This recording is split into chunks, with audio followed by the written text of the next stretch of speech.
Hello, welcome to our channel Learn to Score. In this video, I'm going to solve exercise 3.2 of polynomials chapter. I hope you will like the video. Please subscribe to our channel for regular updates. Thank you. Question number 1, exercise 3.2 is the graphs of y equal to p of x are given in the figure below for some polynomials p of x. In each case, find the number of zeros of p of x. Here, as you have seen, there are 6 polynomials are represented in the form of graphs, right? 6 functions are given, polynomial functions. We have to find the number of zeros of each of the polynomials given. Let's start with the first figure. In this particular case, the polynomial is represented using a straight line, right? This particular straight line is p of x, y equal to p of x, right? As you see here, this is y equal to p of x equal to a constant. We know that 0 of the polynomial is the point where the polynomial becomes 0, right? 0 of the polynomial is the point where the polynomial or the value of the polynomial becomes 0, right? As you see here, the value of polynomial is not 0 for all x values. You take any of the x values, the polynomial value is above 0, right? This is y equal to 0 line, right? The horizontal line here you see is y equal to 0 line. So for any of the x values you take, the given polynomial has some value, right? It is nowhere 0. For that reason, we can say that no zeros exist for this particular polynomial given. This particular polynomial, which is a horizontal line, there is no zero exist, right? Let's see the second problem. Here, as you see here, this particular polynomial or the curve representing the polynomial is passing through x-axis at this point, right? We said that 0 of the polynomial is the point where the polynomial becomes 0. You see the value of polynomial at this particular point is 0, right? At this particular point, value of the polynomial is, let's say, 3. At this particular point, value of the polynomial is, let's say, 1, right? But here it is 0.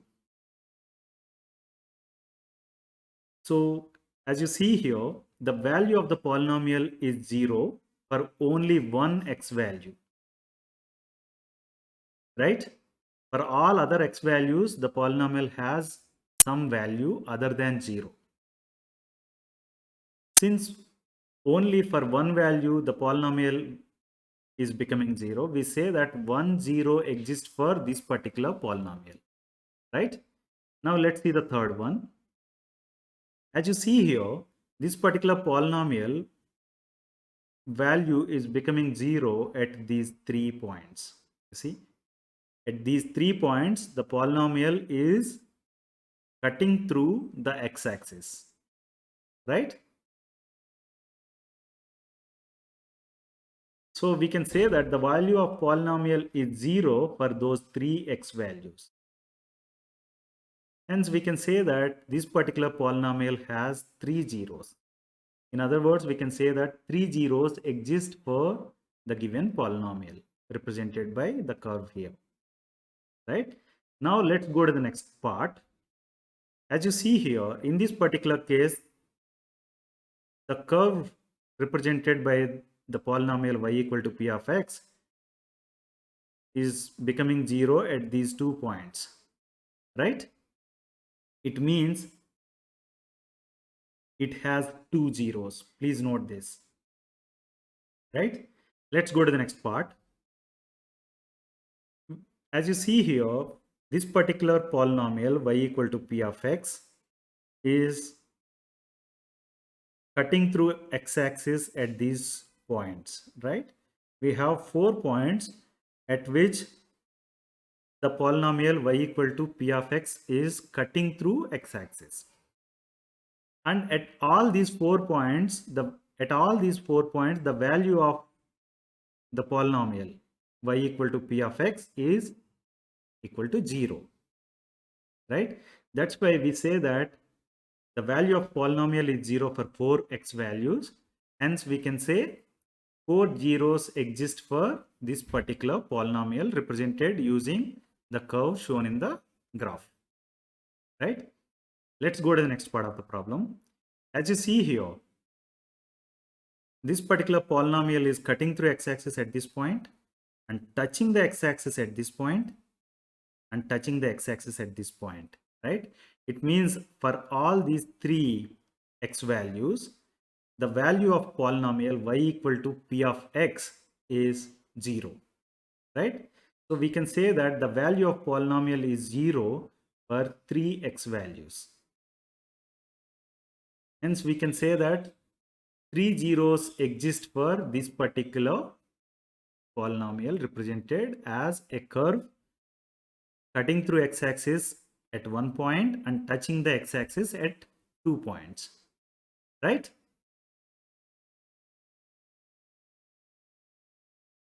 Question number 2 is find the zeros of the given polynomials. We are given 4 polynomials. We have to find zeros of each of the polynomials.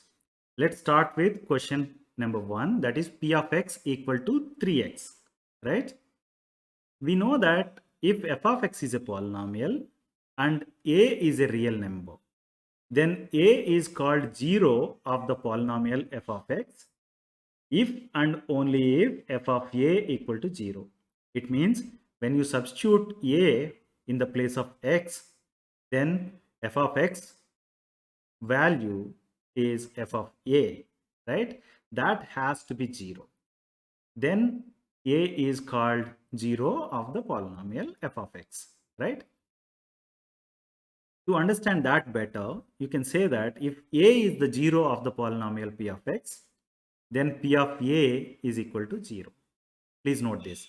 If a is the 0 of polynomial p of x, then p of a is equal to 0. Now we are asked to find the 0 of p of x equal to 3x, right? Let me assume that a is the 0 of this particular polynomial. It means p of a has to be equal to 0, right? P of a is 3 times a, that is equal to 0,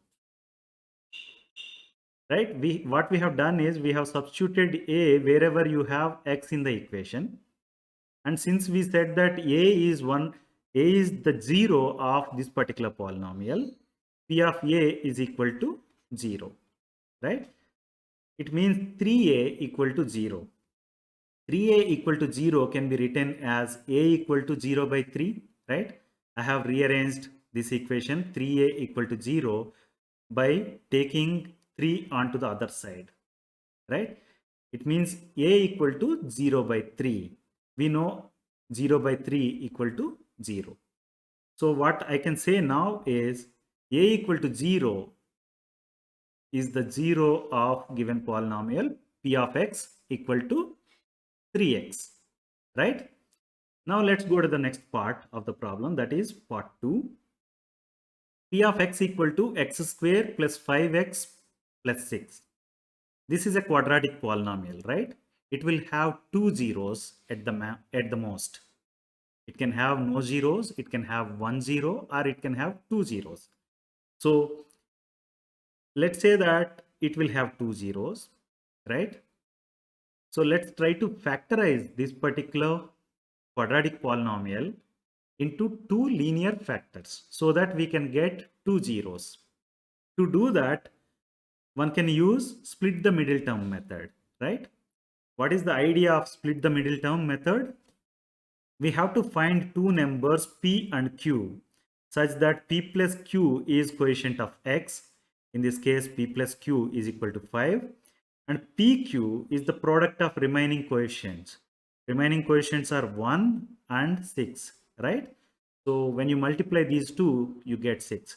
meaning PQ has to be equal to 6 and P plus Q has to be equal to 5. Let's write that first. PQ is equal to 6 and P plus Q equal to 5. We need to find two numbers P and Q such that their sum is equal to 5 and their product is equal to 6. What numbers you can think of? Let me say that 3 times 2 is 6. 3 plus 2 is 5, right? It means if I say P equal to 3 and Q equal to 2, we are meeting both the requirements, right? It is 3 times 2, that is equal to 6, and 3 plus 2, that is equal to 5. So now what I can do is the middle term 5x, I can write it as 3x plus 2x. You see here we have split the middle term 5x into two terms, right? Sum of two terms. That is why this method is called split the middle term method. Now I have written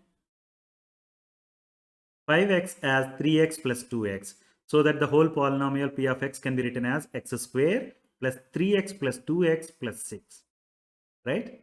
Now if I observe these first two terms, I can say that I can take x as the common factor out, right? When I take these two terms into consideration, I can take 2 as the common factor out. Let's do that. When I take the x as the common factor from first two terms, then what I get is x times x plus 3, right? When I take 2 as the common factor from last two terms, then what I get is 2 times x plus 3. Now you observe this particular expression. X plus 3 is common across these two terms, right? Let me take x plus 3 as the common factor out so that it can be written as x plus 3 times x plus 2, right? Now we have written p of x, which is a quadratic polynomial, as a product of two linear factors, x plus 3 and x plus 2. Let's write that. Now the polynomial p of x can be written as x plus 3 times x plus 2, right? Let's say that a is the 0 of this particular polynomial p of x. It means when you substitute a for x, what you get is p of a. Since we said that a is the 0 of the given polynomial, p of a is going to be equal to 0. So let's substitute a into the given given polynomial. That is going to be now p of a equal to a plus 3 times a plus 2, that is equal to 0. The reason is that we said that a is a 0 of the given polynomial. That's why p of a is equal to 0. So this particular equation, now a plus 3 times a plus 2 equal to 0, will become 0 when a plus 3 equal to 0, right? If a plus 3 equal to 0, then 0 times a plus 2 is equal to 0. That's why we can say that a plus 3 equal to 0, that is going to satisfy this requirement of p of a becoming 0, right? If a plus 3 equal to 0, a is going to be minus 3, right? Now in the same way we can say that if a plus 2 equal to 0, then also p of a is equal to 0. The reason is that a plus 3 times 0 is equal to 0, right? So let me write that a plus 2 equal to 0, it means a equal to minus 2. Now we can say that minus 2 and minus 3 are the zeros of given quadratic polynomial p of x equal to x square plus 5x plus 6, right? Now let's take a look at the third question, that is p of x equal to x plus 2 times x plus 3. This is also a quadratic polynomial but given in the form of two factors, right? P of x equal to x plus 2 times x plus 3. If I say that a is the 0 of this particular polynomial, then p of a equal to 0, right? Now let's substitute a for x in the given polynomial so that it becomes p of a equal to a plus 2 times a plus 3, that is equal to 0. This particular equation will satisfy if a plus 2 equal to 0 or a plus 3 equal to 0, right? So let's write a plus 2 equal to 0. It means a equal to minus 2, right? What I have done is I have taken 2 onto the other side so that it becomes minus 2, right? Similarly, we can say a plus 3 equal to 0. That satisfies P of a equal to 0, right? A plus 3 equal to 0 means a equal to minus 3, right? So now what I can say is minus 2 and minus 3 are the zeros of given polynomial p of x equal to x plus 2 times x plus 3. Now let's go to the last part of the question, that is p of x equal to x power 4 minus 16. As you see here, this is a polynomial of 4th degree, right? It means it can have at most 4 roots or 4 zeros, right? Let's try to get that. To do that, first, since it is a polynomial of 4th degree, let's try to make it a product of quadratic polynomials, 2 quadratic polynomials, right? For that, what I'll do is I'll write x power 4 as x square whole square and 16 as 4 square. Now if you observe, x square whole square minus 4 square, if you observe, if I say that this is a and this is b, this is looking like a square minus b square, right? If I say that x square equal to a and 4 equal to b, then it is looking like a square minus b square, right? For that we know the formula, a square minus b square equal to a plus b times a minus b, right?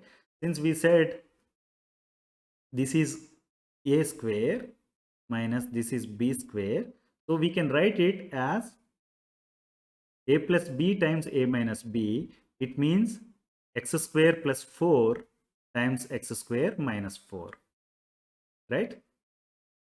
You see here, this is x square minus 4. If I write 4 as 2 square, again it is looking similar to a square minus b square formula, right? X square minus 4 can be written as x square minus 2 square, so that it can be written as x plus 2 times x minus 2. Let's substitute that. Now it can be written as p of x equal to x square plus 4 times x minus 2 times x plus 2, right? X square plus 4, the first term, cannot be factored further into linear factor. That's why let's keep that as is.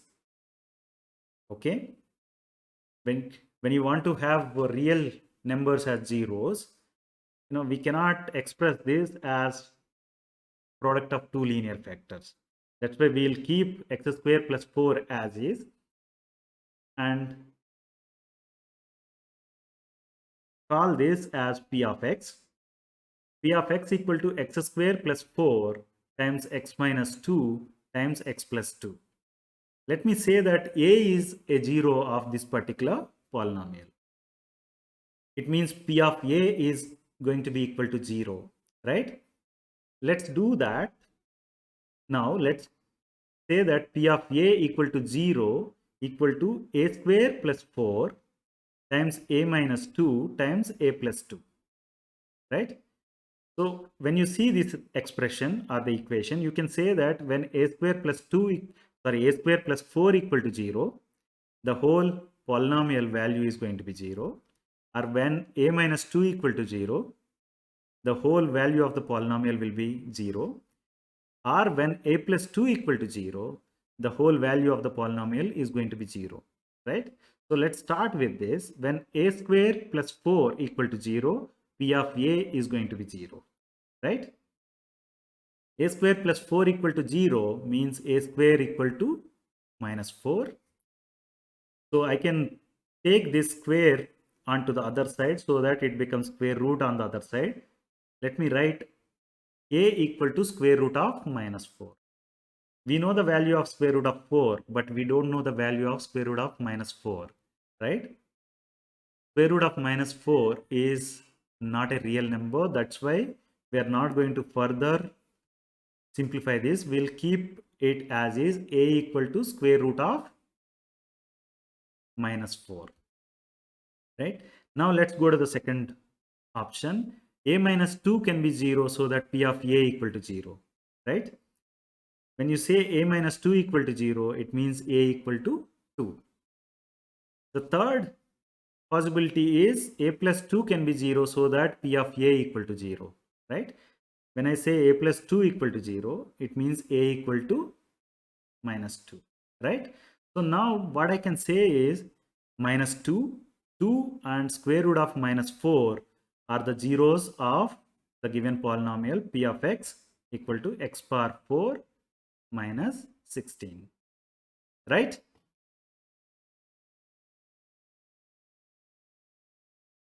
Question 3 is, draw the graphs of the given polynomials and find the zeros. Justify the answers. We are given 5 polynomials. We have to draw the graphs for all these 5 polynomials and then find the zeros. You see, in the question number 1, we are given polynomials in the graphs, right? And then we have found zeros using the graphs wherever the polynomial touches x-axis or cuts through x-axis. We said that that is a 0, right? Now what we are asked to do is, we are asked to draw the graphs for the given polynomials and then find zeros, and further we are asked to justify the answers. Let's start with the first polynomial, that is P of x equal to x square minus x minus 12, right? To draw a graph, what we need is, we need to find value of P of x for certain values of x, right? And tabulate that first. So in this table you have x and P of x, that is x square minus x minus 12, right? So if you assume some value of x, then substitute that into P of x so that you will get value of P of x, right? To begin with, I'll assume x equal to minus 5. Why I have chosen minus 5? You look at this, 12 is the number. We said that in the split the middle term method, P times Q has to be equal to the product of these two coefficients, right? 1 times minus 12. So product has to be minus 12, right? You can take any of the numbers. For example, I can take minus 6 times 2, right? That is equal to minus 12. But then their sum cannot be equal to just 1, right? Here the sum is minus 1. So that's why I'm ruling out the 6 number minus 6. I'm starting from minus 5 so that I can draw the graph. From the graph, I can get the values of the zeros for the given polynomial, right? When I take x equal to minus 5 and substitute into P of x, then it becomes P of minus 5 equal to minus 5 whole square minus of minus 5 minus 12, right? Minus 5 whole square is 25 and minus of minus 5 is plus 5 and we have minus 12. Let's write that. So you have 25 plus 5, that is equal to 30, minus 12, that is written as is 30 minus 12 equal to 18, right? Let's write that in the table. When x equal to minus 5, you got P of x equal to 18, right? Now let me say x equal to minus 3. You can take even minus 4, but I have chosen minus 3 so that with minimal number of points I can generate the graph. So when x equal to minus 3, P of x is going to be P of minus 3, that is equal to minus 3 whole square minus of minus 3 minus 12, right? When you simplify it, it becomes 9 plus 3 minus 12, that is equal to 12 minus 12, that is equal to 0. Let's write that. When x equal to minus 3, P of minus 3 is equal to 0, right? Now let me choose another value for x. This time I have chosen x equal to -1, right? When you substitute that into p of x, it becomes p of -1. So x square can be written as -1 whole square, and minus x can be written as minus of -1, minus 12 is written as is. When you simplify it, it becomes 1 plus 1 minus 12, that is equal to 2 minus 12, that is equal to -10, right? Let's write that. P of -1 equal to -10. Now let me choose another value for x. This time I have chosen x equal to 1. It means it is going to be P of 1. 1 square minus 1 minus 12. When you simplify it, you get 1 minus 13, that is equal to -12. Let's write that. P of 1 equal to -12. The next value I choose is 3. So P of 3 can be written as 3 square minus 3 minus 12. When you simplify it, you get it as -6. Let's note that in the table. The last value I'm selecting is 5. It means P of x will become P of 5, that is equal to 5 square minus 5 minus 12. When you simplify it, you get P of 5 as 8. Let's write that. Now we have generated this table. You see, P of x has become 0 at one value at least, right? We started with P of x value on the positive side, meaning plus 18, and then it has become negative in this range of x values, and again it has become positive. It means your curve is coming from positive side of x, sorry, positive side of y on your graph and crosses 0 and again goes back onto the positive side, right? Now let's plot this. I have taken the same table here. I'm plotting now. As you see here, when x equal to -5, p of x equal to 18, right? My y-axis is p of x axis now, and x-axis is x. So when x equal to -5, p of x is 18, right? Then when x equal to -3, p of x equal to 0. X equal to -1, p of x equal to -10, right? This is -10. When x equal to 1, this is -12. P of x is -12. Then when x equal to 3, it is -6, right? When x equal to 5, it is 8. This particular value is 8. And this is how you draw the graph, right? As you see here, at this particular point, P of x is becoming 0, and at this particular point, P of x is becoming 0, right? So these two are the zeros of this particular polynomial. So zeros of the quadratic polynomial P of x equal to x square minus x minus 12 are -3. This is -3, and the other point is 4, right? So zeros are -3 and 4. Now we are asked to justify the answers, right? It means you have to check whether these are zeros or not. We have already seen, when x equal to -3, p of -3 is 0, right?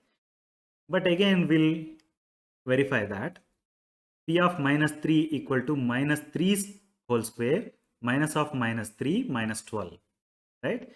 When you simplify it, it becomes 9 plus 3, that is equal to 12 minus 12, so that it is 0.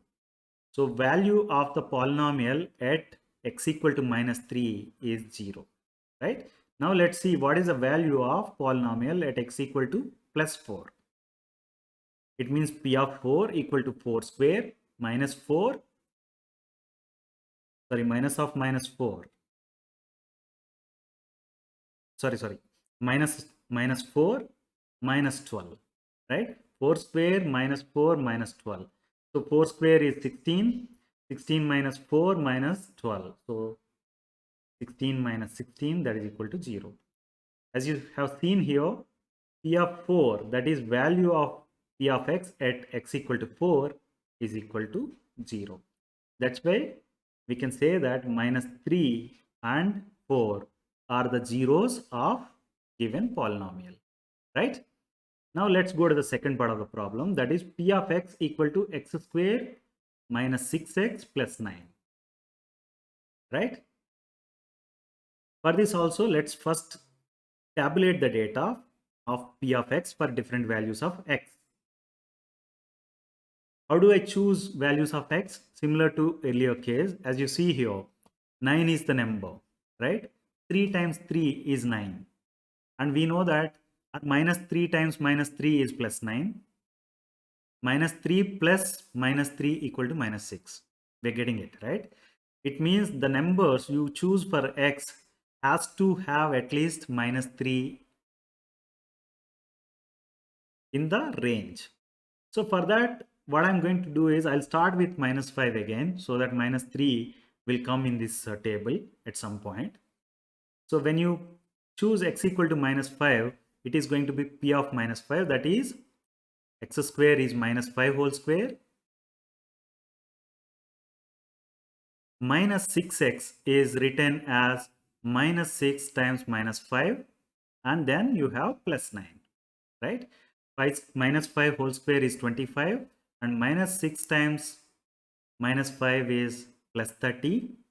You write all that so that it is, when you sum, it is equal to 64, right? P of minus 5 is 64. Let's write that. Now let me take x equal to minus 3. It is P of minus 3. You are substituting x equal to minus 3 in the polynomial and simplify it such that you get P of minus 3 equal to 36. Let's write that. The next number I choose is minus 1, right? When P of minus 1, if you evaluate, the value is going to be 16. Let's write that. The next number I can consider is x equal to 1. When I substitute x equal to 1, it is P of 1 and its value is 4. Let's write that. The next number I can consider is 3. It means P of x becomes P of 3, that is equal to 3 square minus 6 times 3 plus 9, right? So what you got now is 0. So P of 3 equal to 0. Let's write that. Now let me consider x equal to 5. When x equal to 5, it is 5 square minus 6 times 5 plus 9. When you simplify it, you get the answer as 4. The value as 4. P of 5 equal to 4. Let's write that. The next number I'm going to consider is 7. P of 7 is 7 square minus 6 times 7 plus 9. When you simplify it, you get the answer as 16. Meaning P of 7 equal to 16. We don't need to actually go up to 7. I should have taken from minus 5 to 5 itself, but it's not always required to be in the same range. You can take values of x such that at some point you either get value of 0 or get value close to 0, so that at least your graph will show the values of zeros, right? Now since we have tabulated, let's draw the graph. As you see here, x equal to minus 5, P of x is 64. And when x equal to minus 3, P of x is 36. And when x equal to minus 1, it is 16. And when x equal to 1, it is 4. When x equal to 3, it is 0. It is touching the x equal to, sorry, x-axis or P of x equal to 0 line at one point, that is 3, right? again it changes value to 4 and then 16, right? We have already learned that whenever or wherever the given polynomial touches the x-axis or wherever it crosses the x-axis, we say that that is the 0 of the given polynomial, right? So it means 0 of the given polynomial is x equal to 3. Now we have to justify the answer. It means when you substitute x equal to 3, if you get p of 3 equal to 0, then you can say that the 0 you obtained via plotting the graph is correct, right? Now let's substitute x equal to 3 into this particular equation, polynomial, and see p of 3 equal to 3 square minus 6 times 3 plus 9, right? That is equal to 9 minus 18 plus 9, that is equal to 18 minus 18, that is equal to 0. So p of 3 value, you got it as 0, right? Let's see the next part of the problem. P of x equal to x square minus 4x plus 5, right? To draw the graph, we need to have first the table containing values of x and corresponding values of p of x, right? Now let me choose some value for x. How do I choose? Let's say that this value is 5, right? If I multiply 5 with 1, I'm getting 5. Okay. If I subtract, 5, 1 from 5, then I may get 4, right? Sign of these numbers can be different. But what you have to look at is while selecting the range, at least you see that, okay, I should have in my range of x values, I should at least have plus 5 and minus 5 so that, I'll get to see zeros in the graph, right? For that reason, let me say x equal to minus 5. Then p of x is going to be p of minus 5, that is minus 5 whole square minus 4 times minus 5 plus 5. When you simplify it, you get the value as 50. Let's write that. When x equal to 5, p of x is 50. Sorry, when x equal to minus 5, p of minus 5 is 50. Now let me take x equal to minus 3. P of x is going to be p of minus 3. When you simplify it, you get the answer as 26. P of minus 3 is equal to 26. Let's write that. Now let me consider x equal to minus 1.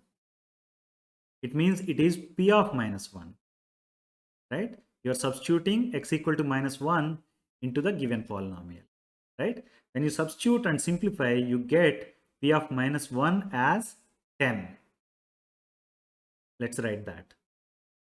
Next number I consider for x is 1.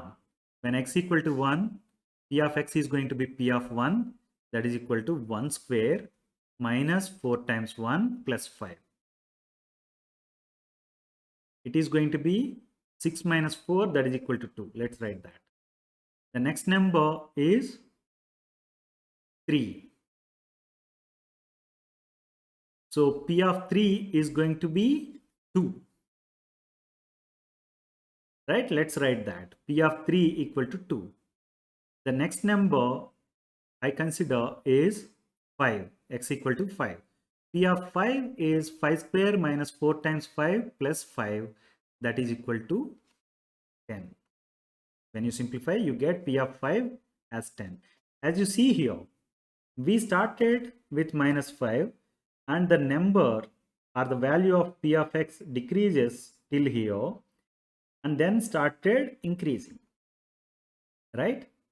When you consider the values of x, you should at least aim to get that kind of behavior. You will be approaching towards 0 and then raising, right?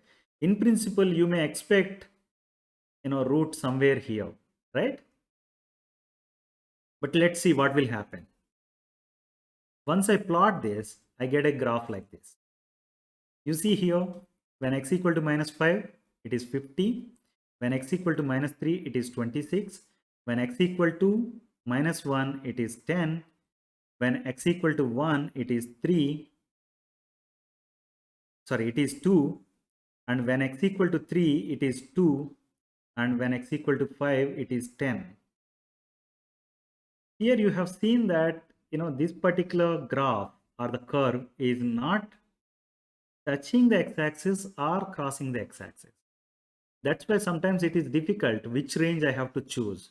But whatever range we have chosen is good enough, to say that this particular curve doesn't touch or cuts through x-axis, right? For example, if you have taken the values from minus 5 to, let's say, only up to 2, then you don't know whether this curve is going to cross the x-axis, touch the x-axis or not, right? That's why while choosing these x values, you should be very careful so that at least it goes almost close to 0 and then raises, right? So since it is not touching or cutting through x-axis, we can now say that this particular polynomial x square minus 4x plus 5 has no zeros. Since there are no zeros, there is no point justifying the answer. Of course, we have justified already that this particular curve is not touching. If you try solving it using split the middle term method also, you will come to see that you don't get factors p and q such that p times q equal to 5 and p plus q equal to minus 4. Right? Now let's go to the next part of the problem, that is p of x equal to x square plus 3x minus 4. Right? Let's tabulate value of p of x for different values of x. Here it is minus 4 and this is 3. When you sum two numbers, I have to get 3 and their product has to be 4, right? So if you observe, 4 has what kind of factors? 1, 2 and 4, right? So if I start with, the sign can be anything, it can be minus, plus or anything. So what I can say is, okay, let me start with minus 5 itself so that the graph I draw is going to have certainly the zeros of the given polynomial, right? When I start with minus 5, p of minus 5 is 6. When you substitute x equal to minus 5 into the given polynomial, you get its value as 6. Let's write that. Next value I choose for x is minus 3. You can choose any different value. For example, you can take minus 4, you can take minus 2, right? But I have chosen minus 3. P of minus 3 is minus 3 whole square plus 3 times minus 3 minus 4. When you simplify it, you get the answer as minus 4. You see here, it started with positive and already crossed the x-axis. That's why it has become negative, right? This is what we want actually when we are trying to find the zeros. We want to have the graph going like that. Now let me take another value for x, that is minus 1. P of minus 1 is minus 6. Fine. Now let me take x equal to 1. Then P of 1 equal to 0. Let's write that. You see, you have crossed here 0 once and here you have obtained 0 itself, right? Now let me take another value for x, that is 3. P of 3 equal to 14. I can stop it here because quadratic polynomial cannot have more than 2 zeros. But let me select x equal to 5 and see what is the value of P of 5. P of 5 is 36. Now let's draw the graph for this particular table. When you do that, you are getting the graph as shown here. When x equal to minus 5, it is 6. And when x equal to minus 3, it is minus 4. You see it has crossed here, right? means this is one of the zeros. And another point where it has crossed is this particular point. This is another zero, right? Let's write what are the zeros. At -4, it has crossed once, and at 1, it has crossed once. So that's why the zeros of the given polynomial are -4 and 1. So we have to now justify this. To do that, what I'm going to do is I'll substitute -4 into the given polynomial and see what is its value. P of -4 is 0. The value of P of x at x equal to -4 is 0. That's why -4 is a 0 of the given polynomial, right? Now let's see what happens with 1. We have already seen it is 0, but let me complete by substituting x equal to 1 into the P of x. So that is P of 1. And when you simplify it, you get the answer as 0. So we have justified our answers, right? Zeros of the quadratic polynomial given are -4 and 1. Let's solve the last part of the problem. That is P of x equal to x square minus 1, right? You see here x equal to, the number we have is 1. So there is no point for me to start from -5, right? I'll start with, let's say, x equal to -2, right? Then P of -2 is going to be -2 whole square minus 1. When you simplify it, you get answer as 3. Let's write that. And let me now take x equal to -1. For that, P of -1 you get is 0. Now let me take x equal to 0. When I take x equal to 0, that is P of 0, that is equal to -1. You see here, we started with a positive number 3, then hit 0, then we have -1, right? It means the curve is crossing the x-axis. Now let me take x equal to 1. Then P of 1 is 0, right? It has crossed and again it has touched 0 at this particular point. Let me take x equal to 2. Then it is P of 2, that is equal to 2 square minus 1, that is equal to 3. So now let's plot this particular table. When you do that, you get a figure like this. X equal to -2, you have P of x equal to 3, right? When x equal to -1, it is 0. When x equal to 0, it is -1. When x equal to 1, it is again 0. And then it is 3 at 2, right? As you see here, at these 2 points, P of x value is becoming 0, right? I can say that at -1 and 1, P of x value is becoming 0. That's why the zeros of given quadratic polynomial x square minus 1 are x equal to -1 and 1. Let's justify that. Of course, we have already seen in both these cases the value is 0. But for completeness sake, let's do that. P of -1 is 0 and P of 1 is also equal to 0.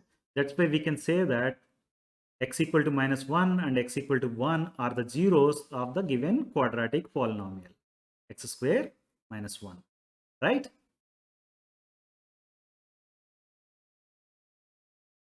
Question number 4 is, why are 1 by 4 and -1 zeros of the polynomial p of x equal to 4x square plus 3x minus 1?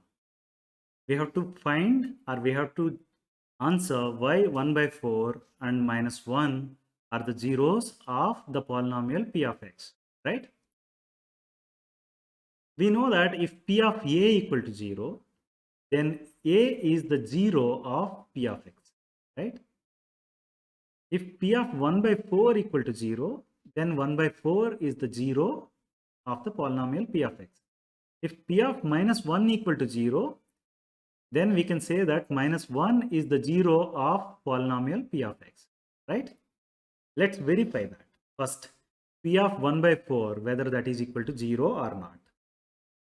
P of 1 by 4 can be written as 4 times 1 by 4 whole square plus 3 times 1 by 4 minus 1, right? When you simplify it, you can write it as 4 times 1 by 16. This 1 by 4 whole square becomes 1 by 16. And then I have written the rest of the things as is. 4 times 1 by 16 can be written as 1 by 4, right? And 3 times 1 by 4 can be written as 3 by 4, and minus 1 is kept as is. We know 1 by 4 plus 3 by 4 is equal to 1, right? That is equal to 4 by 4, that is equal to 1. It means I can write it as 1 minus 1, that is equal to 0.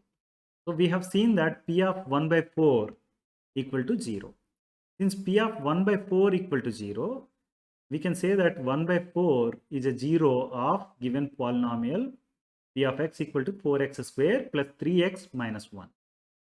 Let's do the same thing with minus 1 now and see whether P of minus 1 equal to 0 or not, right?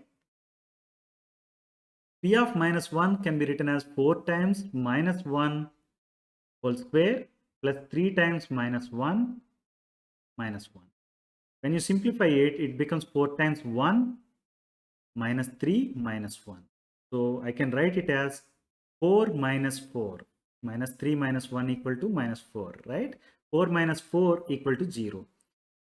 Since it is 0, I can say that, P of minus 1 equal to 0. For that reason, I can say minus 1 is a 0 of the given polynomial P of x equal to 4x square plus 3x minus 1, right?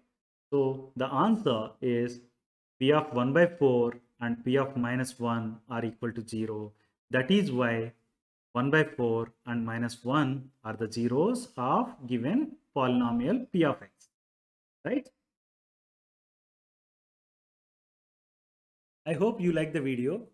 Please like, share and subscribe to our channel Learn to Score. Thank you.